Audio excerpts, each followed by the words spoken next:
Hi guys and dolls, back again. So today I'm going to share a little bit more with you about suggestions I have for you of how to find things to sell online without spending a lot of money at the beginning of it.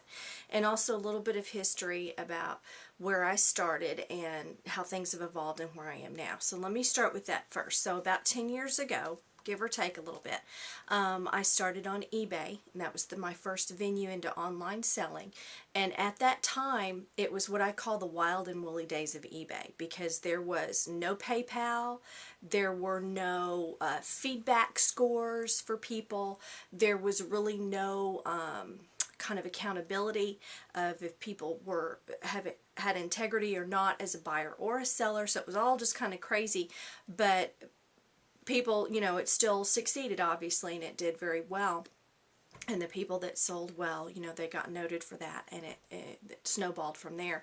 At that time, some of the best things I thought about to sell online on eBay were things that were one of a kind, unique, collectible, unusual, very, you know, kind of kitschy, funky stuff that you would find. As time has evolved, and fast forwarding literally at 10 years to now, what I think eBay has become. eBay is still a really good marketplace for those unusual and unique items. However, I think that eBay as a whole is becoming more of a marketplace for things like what I call overruns, or not seconds, because these are not, you know, lower quality items. It's just overruns. For example, a company makes a product and they make X amount of product because they think people are going to buy it in the stores to sell in their stores. Ends up they don't get as many orders as they thought, so they have extra product to sell. They will liquidate that at wholesale prices in bulk to other places.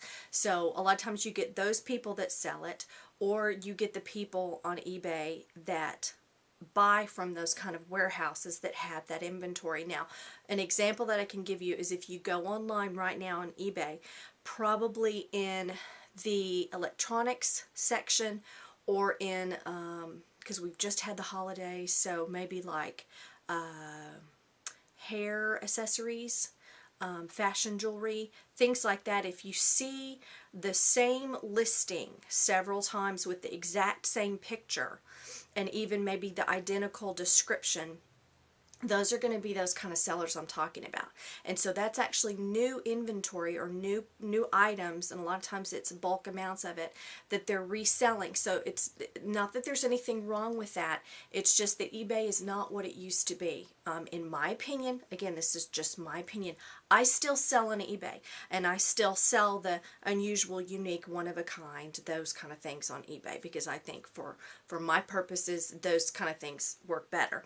Now, about a year ago, I started selling on Amazon.com, and it was actually a surprise to me that I could sell on Amazon, because I thought Amazon was still its own business that sold merchandise, but they actually have other people, like an eBay situation, that can sell inside of Amazon. So on Amazon, I personally, again, I sell my new items, new with tags, new in a box, books, magazines, comic books, things like that, that have the UPC or ISBN number. Let me see here if I can grab a book. Hold on just a second. I'm going to show you an example of a book. Now, this is one of mine, so it's not for sale, but this is the UPC code, and above it, if it's a book, and this is a book, there will be an ISBN number as well. So when you go into list in Amazon, you can either input the UPC code or the ISBN number, and it will come up with the item that you have, and you want to, of course, make sure that it's, you know, the right item, and that that's the one that you want to list for. Now, the reason that I think Amazon is good for that, I actually did an informal survey of customers of mine, and I asked them, which are you more likely to buy on, Amazon or eBay? And everybody said Amazon. So with regards to any new items that I get, I always put them on to Amazon now instead of eBay. Exception with that was the Christmas season. Christmas holiday time, you know, November, December, Hanukkah, Kwanzaa, Christmas, any other holiday at that time that is celebrated, all rules pretty much go out the window because people buy everything everywhere. So I actually sold a lot of the merchandise you saw in one of my earlier videos, all that gaming merchandise. I sold a bunch of it on eBay at Christmas. So, but like right now, it's January, nobody's buying stuff. So all that stuff I'm going to relist it on Amazon because that's where everything was selling before Christmas, was on Amazon. So you have to kind of flex with the market. Now, there is another venue that I have just recently gotten into. I've only been on there about 2 or 3 months, and it's called Bonanza.com. So if y'all have feedback about Bonanza, leave it for me below. Give me some information that you have on it. But to me, it looks a lot like what eBay was a decade ago when I started. So I'm going to list some things on Bonanza and see what happens. Now a little bit later on, I'll make more videos, one about eBay, one about Amazon, and one about Bonanza, of the different fees and how that's going to affect you, whether it's shipping, listing fees, closing fees, seller fees, you know, everything, because that's something you have to calculate as well into the cost of your product. It's not just I can buy it for this and sell it for this. You have to include all those things too. So we'll put that in another some other videos for you.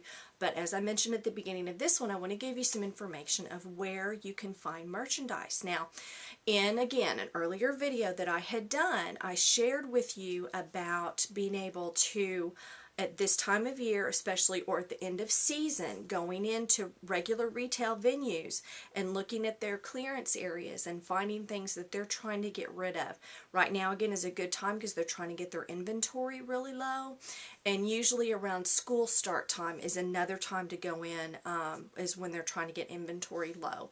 So those are 2 really good times to go in, that they're getting rid of stuff. So when you go, this is the rule though, when you go shopping in a retail venue, you cannot go with the intention of shopping for yourself and for your business, okay? You have to go in as if you are a buyer in a store and you are looking for merchandise to sell in your store. So when you go in, you go only to the sale racks, you go only to the sale counters, you go only to the pegs on the walls that say, you know, sale or clearance.